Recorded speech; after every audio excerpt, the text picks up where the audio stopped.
How to create and sell a class pack. To create a class pack, click School Store. Click Class Pack Creation. Select a class. Select a group.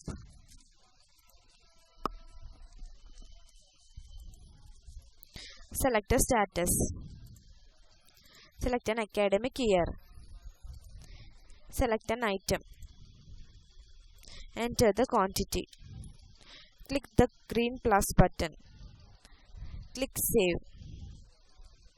Click Save for all in case of all groups and all status. The operation will be completed successfully. To sell class pack, click School Store. Click Class Pack Sales. Select a class.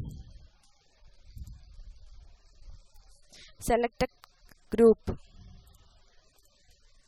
Select a status. Select the sales date.